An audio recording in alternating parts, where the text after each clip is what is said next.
Does it seem about right? I remember doing the previous slide. I don't remember doing this one. Okay. So, yeah, we were talking about the role of prices, how they both aggregate and disseminate knowledge. So, the basic idea that Don Boudreaux lays out, he's an economist at George Mason where I went to grad school, and he likes to talk about basically just like the market process and how an economy functions on a very simple level. So I love to quote him a lot for this class. Basically, there's a lot of unexploited opportunities in an economy. There's a lot of products out there that haven't been made yet that can make people's lives a lot better, that consumers are really going to love. So the role of the entrepreneur is to figure out what those opportunities are. Once they discover them, to actually go about creating those products and bringing them to market. So the idea of exploiting those, taking advantage of those opportunities. And when we do basic economics and we ignore the role of the entrepreneur, ignore the role of ignorance that entrepreneurs can overcome, we're ignoring very important parts of what actually happens in society and how things really work. And I think it's helpful to focus on this stuff, especially for non-econ majors, because it's something that's actually pretty applicable to what you're going to end up doing.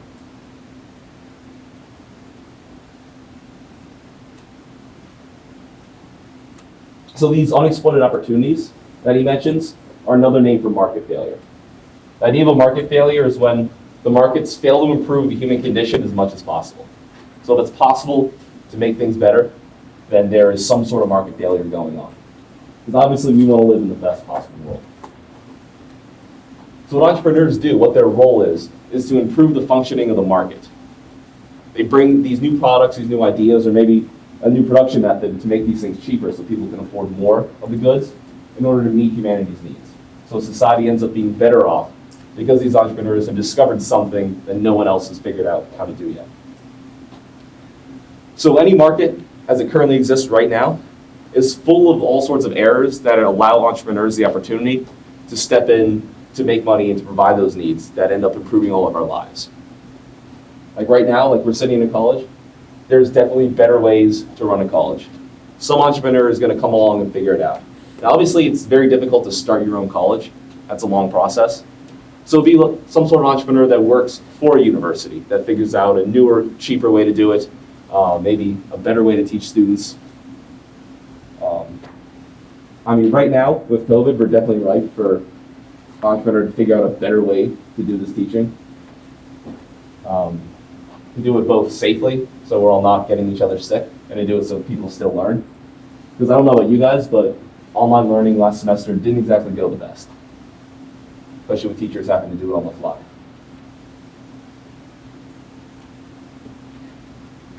So what an entrepreneur can do, notices there's room for improvement there, figures out a better way to do it, and makes the consumers better off, and makes the university that figures out better off.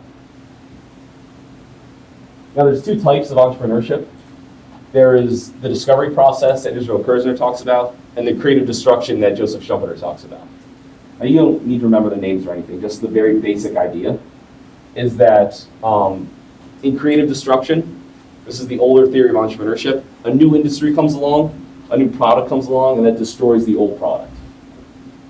So the automobile put out the horse and carriage, DVDs replace VHSs. Sort of totally new products or totally new industries just destroying the old. So these old firms are forced to either adapt, take on these new products, or they have to go out of business. Creative destruction can be difficult for people actually going through the process. You know, firms going out of business, people losing jobs. None of this stuff is fun. But at the end of the day, if we hadn't gone through creative destruction, we wouldn't have most of the great things we have today. So creative destruction is a very apt name for it because you've got the difficult part, tearing down these old industries, old firms going out of business, and the creative part that you're building new things and making things better. You're taking resources from the old, out of date, ineffective, just generally bad, not meeting people's needs industries or products, and you're moving them to things that people actually want, need, and care about. The other idea of entrepreneurship, or the type of entrepreneurship, is what Israel Kirzner calls discovery. And that's basically industries finding out new ways to do things or ways to make their products even better. So those firms are doing better and better, and not, rather than going out of business or creating something new, they're building on top of older products or older methods. So a good example of that is like Apple. They innovate every couple of years when they come out with new and improved iPhones. Maybe not every single version of the iPhone is that improved, but over time they definitely get a lot better.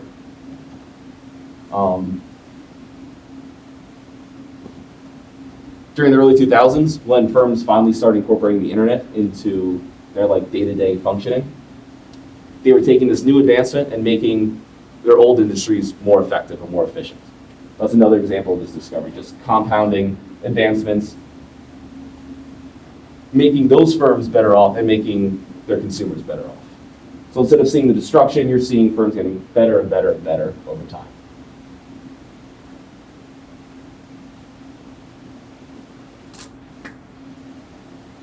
Now, in other economics classes here maybe, or definitely in other schools, they'll leave out the role of entrepreneurs.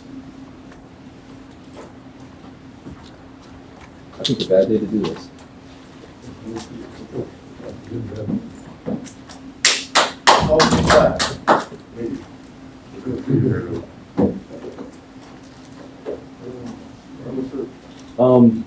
Anywhere you can find a chair.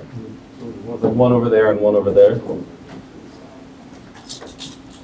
Sorry, I guess people are just moving around at night or something.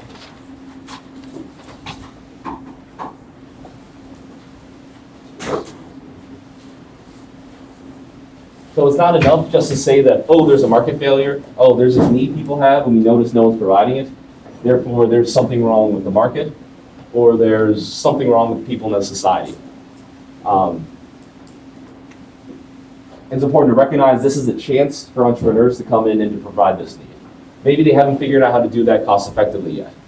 Maybe the process of them getting backing, people to actually invest in their company or their new product, takes too long. If you look like the people on Shark Tank that come up with those new business ideas, usually when they tell their story, it's a fairly long story. It's not just like last week we had this idea, now they're on Shark Tank. They were out looking for people to back them for quite a bit of time.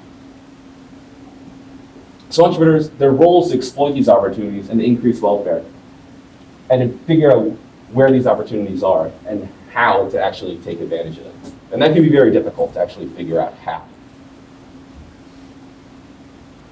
So the economy is full of errors. Whether we're talking about a market or if you're talking about like a centrally planned economy, it doesn't matter. It's always going to be full of errors. The beauty of the market is there's a ton of smart people trying to correct it.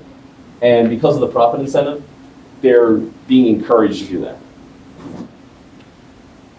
So market failures could be caused by, or could be a reason for some form of government intervention. There could be something wrong that the government could easily step in and fix. One example of market failure in the past that the government has stepped in and fixed is the contact lens market. Until 2004, when you got your eyes checked for contacts, the optometrist could refuse to give you your contact lens prescription. So basically you'd go and get an eye exam and you'd have to buy contacts from them. So what would they do? Charge you a higher price because you're stuck there. So the government stepped in and said, wait a second, this isn't good competition. So now by law, they're required to give you your contact lens prescription. So you can take that and go and shop around, go to like 1-800 contacts or go to a different optometrist. Go to Walmart, whatever you want to do. Another market failure we'll talk about later is pollution. The government has figured out different ways to step in and deal with pollution to help reduce it. Some of them are more market-oriented, or kind of like designing a market. Some of them are what they call command and control, where the government says, you have to do this, or you have to reduce it by this much. Different ways for the government to step in and do that. It's also an opportunity for someone to innovate and profit. So instead of the government creating a law for used car sales that they have to contain all this information about the past and it has to be perfectly accurate, or else that person, the greasy salesman like Danny DeVito, we talked about before, has to go to jail. Instead, Carfax came along, and they started providing this service cheaply to provide people information, and they reduced the market value. People are really creative. Sometimes it takes time, but people are really good at figuring out ways around these problems. So entrepreneurs can do a lot of really good to help solve market failures. Good, and good not just for society, but also for themselves. So this is a slide that I took directly from the book. Most of like the first two sections are like slides I made myself, but I tossed in a couple that the book made. Because I love this quote from Henry Ford. So they say the best entrepreneurs create products that consumers never knew they wanted. They're not just thinking of like these small marginal improvements, little slight differences, making it just a little bit better, but it's creating products that are mind-blowing. So Henry Ford said, if I had asked my customers what they wanted, they would have said a faster horse. You'd ask cell phone owners what they wanted like 10, 15 years ago before smartphones were a thing. They'd have said, what, like a sturdier phone or a sturdier flip phone or a phone that gets slightly better service. They wouldn't have thought about being able to do their banking, their Facebook. I don't even know if Facebook was really around back then. Take photos. Camera phones were a big deal. Well, best entrepreneurs are thinking of things totally different, beyond what most people would even want. So instead of taking a survey, they're thinking in their minds great ideas, things that would make their lives and other people's lives that much better. And as they note here, there's a lot of personal risk and sacrifice. A lot of businesses, a lot of like new startups, go out of business fairly early. They fail early on.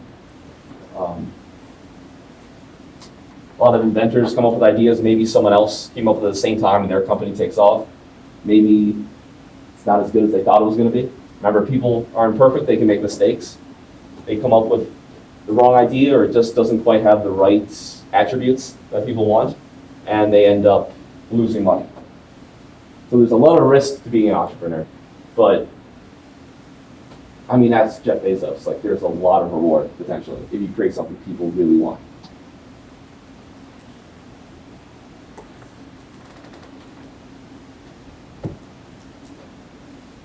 And as the textbook mentions, government policies that encourage entrepreneurship are likely to increase economic growth and raise the standards of living.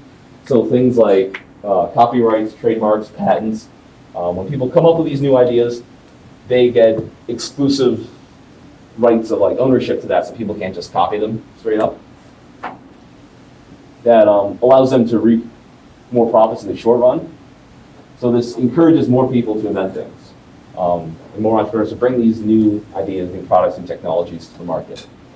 Talk about this a little bit more later on when we talk about monopolies, because basically when you have a patent or a trademark, you have a monopoly for a limited amount of time. So we can weigh how much it makes consumers worse off that there is like a monopoly versus how much better off it makes people because we're now getting these new technologies. We're encouraging people to create these new products. Let me list a few of the products entrepreneurs came up with.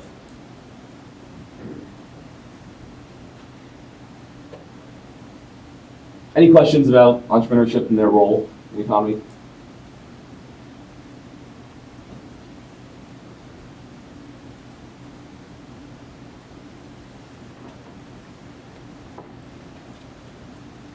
Okay. So the goal of the market is to maximize human material well-being. Obviously in this class we're talking about material well-being, we're not talking about people's happiness and things like that. Obviously happiness is somewhat correlated with material well-being.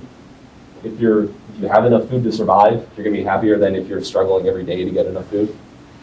But they are two separate things. I don't want you to think that I'm talking about well-rounded happiness.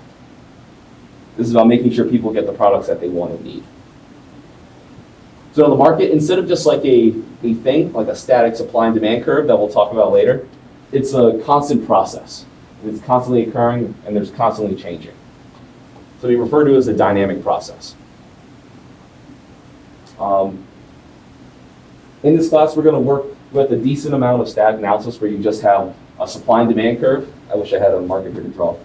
You have a supply and demand curve, and we'll shift one curve, and then we'll talk about what happens. Very simplistic way of looking at the economy. It's great to figure out how one thing affects another, but it's abstracting away from reality. So you're missing a lot of what's really going on in the real world. So what is equilibrium? What is the optimal allocation of resources? What is the best we can possibly do? It's constantly changing. There's always new ideas. People's needs change. There's new products being offered. Prices change. And these all emerge from the market process, from people buying and selling, from learning that a new product is good, learning that the carpenter I hired to fix my house is bad. I tell my friends not to use them. Constantly learning new things. There's always entrepreneurial successes and failures. So you got products that are being eliminated. Firms are getting rid of them because they're not making any money off them. Turns out people don't want them. And there's always new products being created, new products being brought to the market that are successful, that the firm realizes, hey, we need to produce a lot more of these because we can make a lot of money off it. And other firms turn to look at them and say, hey, they're making a ton of money. We should come up with something like that. And profit and loss help encourage this. Profit will help encourage people to bring these ideas to the market. It'll encourage firms that are making a profit on their good to keep making it. Like I said, other firms come in and copy them. And loss will earning losses on products will encourage firms to stop making those products or make less of them and shift those resources towards something else, something that can actually make a product that people want. And there's always new knowledge and new ideas for how to solve problems. Because these are constantly occurring, you won't see, like if you go out and look for one product, even if it's like super standardized, say it's like a box of cereal. If you go to different grocery stores, look at different times, you're going to see different prices. Maybe there's something going on, maybe there's a storm coming up, so people will buy a bunch of cereal to have, because they're going to be stuck at home all day, so they just want to eat bowls of cereal. I don't know. Maybe kids are going back to school, so parents need to buy something quick for their breakfast. So instead of making them eggs in the morning, they just throw a bowl of cereal down. Because the demand for it fluctuates, maybe new cereals come out. Maybe there's like some seasonal cereals, like people want pumpkin flavored cereal because it's fall. That's going to move the supply and demand curve. That's going to change what's going on and what's the best allocation of resources. So we'll see prices change over time. We'll see them run sales or just drop prices to get stuff at the end of the season off the shelves. It's constantly changing and constantly moving.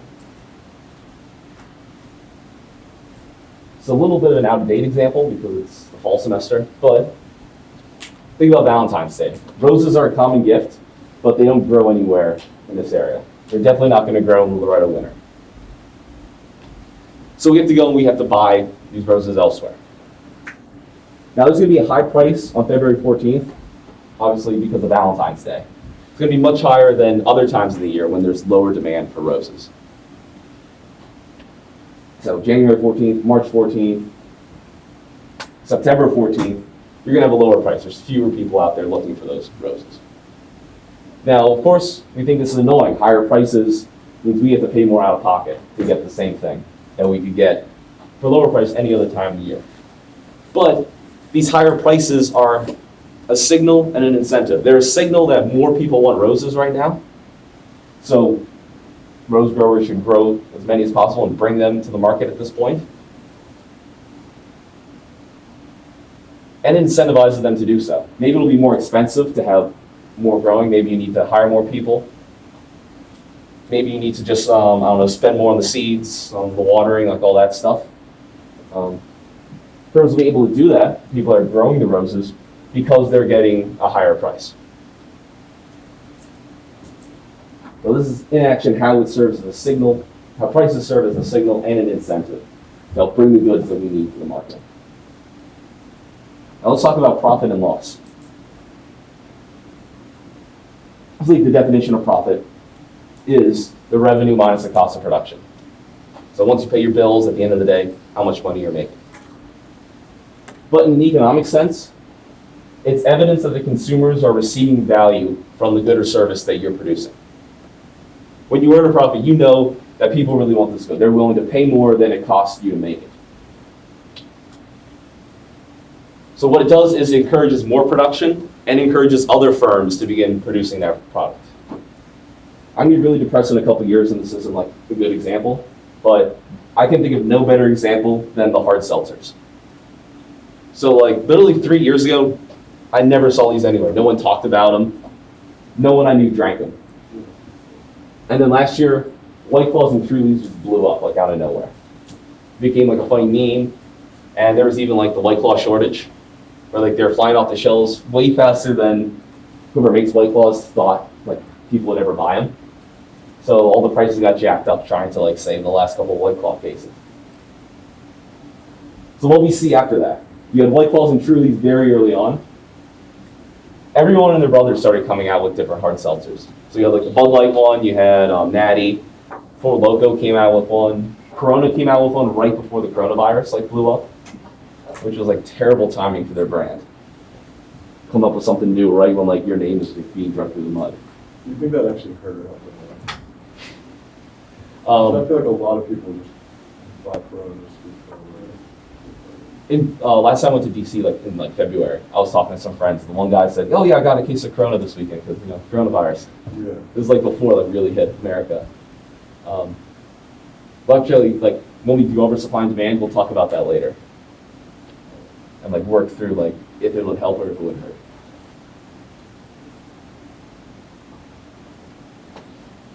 So all these other companies saw that White Claw and Truly were making all this money, that they were profiting far more than normal. And what it signaled to them that, hey, people love these hard seltzer things. They didn't have to like survey people. They could literally just look at what was happening in the stores where they sold their own alcohol products. And also incentivize them. So obviously it's going to be costly to create a brand new drink. It's going to cost a lot of money to set up all like the production lines. They probably need some sort of new machines to make seltzer instead of, I don't know, if they normally make beer. Probably some sort of different equipment that they're going to have to invest in. But this profit encouraged them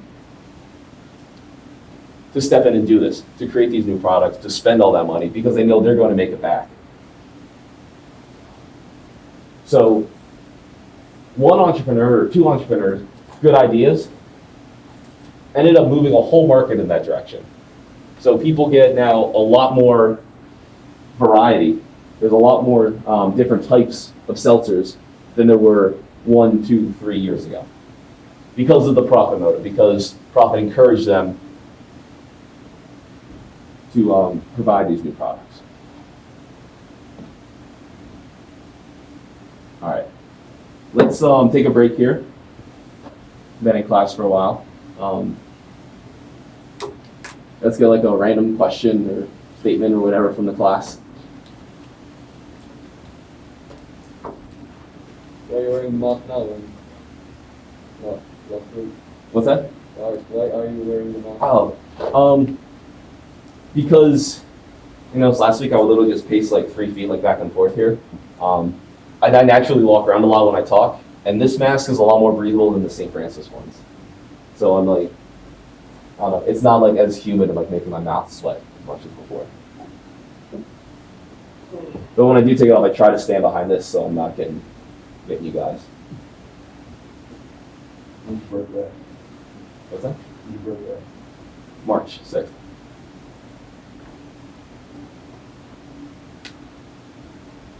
That was pretty random, though. That's for random question. You know what? That's true. You get what you asked for.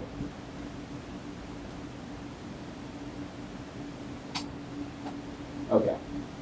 So now on the flip side, there's loss. Firms are also encouraged, or I guess discouraged from doing things by earning a loss, which is just a negative profit.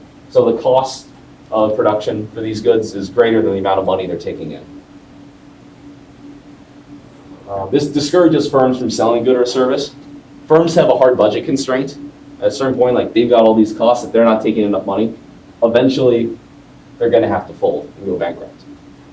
So because of that, firms don't want to earn a loss, since they're not gonna be able to exist very long by earning a loss. So what it does, they can go out of business and redirect those funds to a company and those resources to a company that can provide, goods and services that people want. Or they could just stop selling those products that aren't doing good, and they can ship those to products that people actually want. Whichever way you get this better usage of resources, whether it's firm going bankrupt, a new company using those resources, or whether it's a firm just providing things that people actually want, this better usage is going to result in a profit. So they're getting discouraged from the bad thing and then encouraged to do the good thing. So while this is painful, whether it's firms going out of business or dealing with restructuring and getting rid of crappy products, it helps people get more of what they actually need. Society becomes better off by this. Here I list a couple of really crappy products that people didn't like. Firms immediately had to get rid of because of the public backlash and the amount of money they lost. Well, first is the Ford Edsel. It was from like the late 50s. This was like the biggest, ugliest, most difficult to drive car. But back then, like all cars were huge. This car was so bad that people started buying super small European cars. And not like European luxury cars, like little tiny like Renaults. That were like maybe half the size of the Edsel. It was so ugly and so terrible, it completely changed what people wanted in cars for like a decade. There's New Coke, which when Coke came out with their new thing, I think this was like the 80s, the backlash was so bad that people still make fun of New Coke for like how terrible it is. And of course, before long, Coke went back to the old recipe. Next one is Lay's Wow potato chips. I don't remember these. I don't hear people talk about them. But they were supposed to be like super low fat, so it was like it seemed like they were healthier. They used a different, like bigger fat molecule. So what it ended up doing is just making people feel nauseous and giving them diarrhea. Obviously, these chips didn't last too long. And the last example, you really can't see with that light directly in front of the screen, but it's one of the Samsung phones, one of the Galaxies that would just like explode and catch on fire. Obviously, when you have a phone that's going to injure people, you've got to either redesign it or just scrap that line and move on to a new type of phone. When people talk about the needs they have for a cell phone, I don't think too many of them list like catching on fire and potentially burning.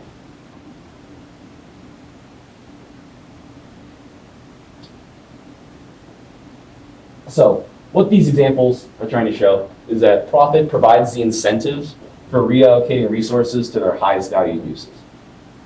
If you can earn a higher profit moving from this product to this other product, firms are likely to do that.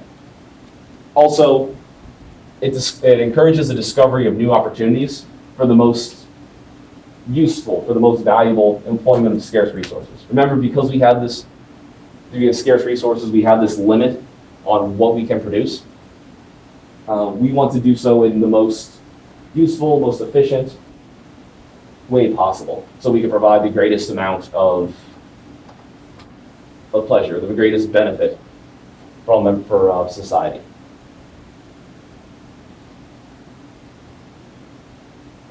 So these existing opportunities for profit, they aren't ignored because people just don't want to take advantage of them. They're ignored because we have a lack of knowledge. Maybe we don't know what the problem is. Maybe we don't know what the solution is. Maybe we have a solution, but we don't know exactly how to create that product. We haven't actually invented the product yet, but we know a product like that would be able to solve this problem. Can you guys think of any problems we have in society that we haven't been able to solve yet?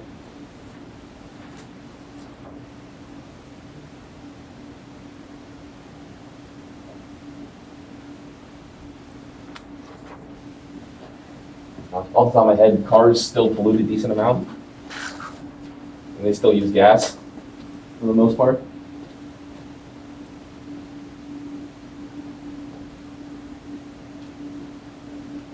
I mean, I don't think there's any engineers in here, are there? Okay, yeah, so there's no engineers here, so we can't talk about like how to actually design a better car or anything. But there's room for an entrepreneur to come up with a better car. I mean, Elon Musk came up with Tesla, and they're still super expensive. There's still not a ton of like charging places. Another example, coming up with a new product, solving this need of trying to be more fuel efficient. And for the time being, some people actually like it.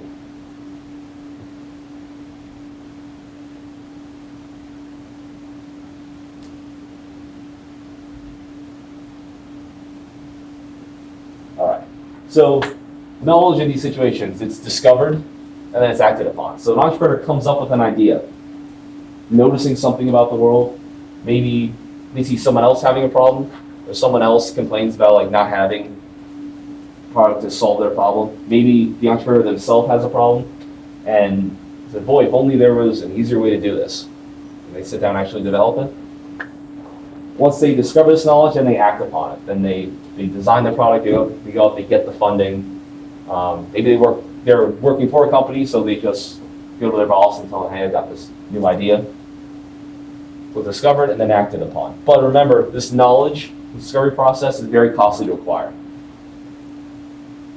It may take a long time to think about. It may take a lot of work actually drawing up the new product, designing it, testing it. There's a long process that can go into it. So it's very costly to get this knowledge, understand what people want, and to figure out a way to actually solve it. Because it's difficult, these things can be slow. It can be slow to discover these new ideas, to actually take advantage of these opportunities.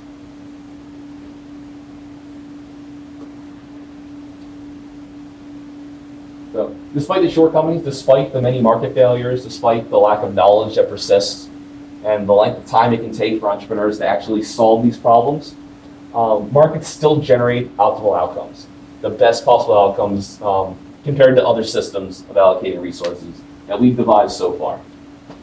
Maybe some entrepreneur will come along and figure out an even better way to allocate resources. But given our lack of knowledge, this is the best case scenario. This is the best that we can possibly do. And we encourage more knowledge to be generated, encouraging through profit, and then discouraging the errors from persisting through loss, forcing firms out of business. And profit and loss mechanism, one of the great things about these is it forces individuals to behave as if they're seeking to maximize profits. A lot of people aren't actually going out and thinking, like, I want to earn the highest profit possible. I want to, like, their whole thought isn't just maximizing profits. A lot of entrepreneurs, say a lot of small businesses, they want to provide a good service to their family, or they have a new idea. They think it would be great to bring this to the market. But they have to behave as if they're seeking to maximize profits in order to stay in business, because you still need to profit. You literally have to earn more, take in more than you spend.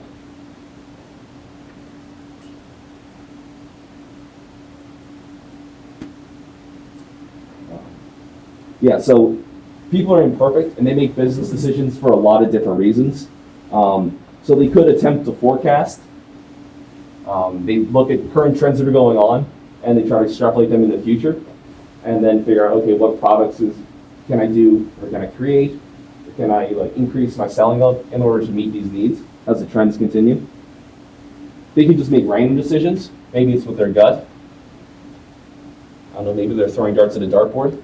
I don't think that company will last long, but you never know. Maybe it's genuine knowledge. They really know something's going to happen, something's going to change, so they take advantage of that. Or maybe it's just dumb luck. Maybe they think something good, they're not really sure, and they're willing to try it because, I don't know, they love taking risks, and it ends up paying off for them. So no matter what the source of decision is, it could be like any of those, it could be something else. The market provides a mechanism through which some decisions are going to outperform others. Some products are going to really meet consumer needs well, and they're going to earn a profit, whereas others aren't going to be able to do that. They'll earn a loss, or they'll earn less of a profit. So because of profit in the market system, you can see what products are meeting consumer needs, which ones aren't, which ones do so better than others. And entrepreneurs learn, so they'll adapt the strategies of successful entrepreneurs and successful companies. And like for example, Apple makes the iPhone, Android, Android comes out. You can get Android cell phones, like Google makes some, Samsung, all these other people making smartphones similar to the iPhone because they discovered that, hey, Apple's doing a really good job with their iPhone, people really like this, let's create our own. So the market's moving in that direction.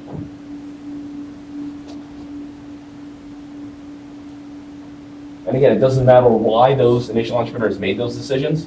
If they made the right decision, they're going to get rewarded, and other people are going to get encouraged to follow those decisions. Basically, the institution, like the market itself, does all the work encouraging people and incentivizing them to do the best thing for society. I guess for society's material well-being, not just for society in general. So, the market process in action. The market generates alternatives. There's a bunch of different products out there that different entrepreneurs and different firms have come up with. It also includes the criteria for judging those alternatives. So you look at sales, you look at like the trends of sales, but really you look at profit and loss. Through profit and loss, we incentivize the continuation of the successful products. So the ones that are meeting consumer needs, they're going to get encouraged to continue making those and to make even more of those. And the failed alternatives, the failed products that don't meet consumer needs, they're going to get filtered out of the market because the firms will be earning a loss on those goods. Now, a hard budget constraint, the fact that firms have to cover all the money they're spending, that's going to force underperforming and unsuccessful firms out of the market.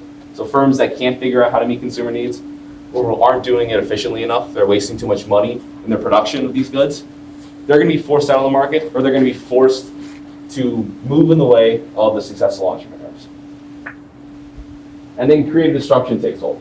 So you've got new products, new ideas, new firms, destroying the old products, ideas, and firms. This is a painful process of this creative destruction, but in the long run, it's best for society's well-being. And again, we don't just have creative destruction when we have entrepreneurship. We also have entrepreneurs building new ideas on top of old ideas. And we've got those old products, ideas, and firms becoming even better and better over time by incorporating these new ideas and these new products.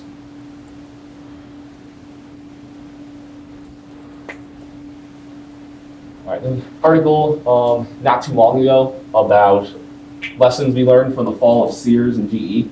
These are two extremely old, successful American companies. They used to be like the titans of industry. Out of water.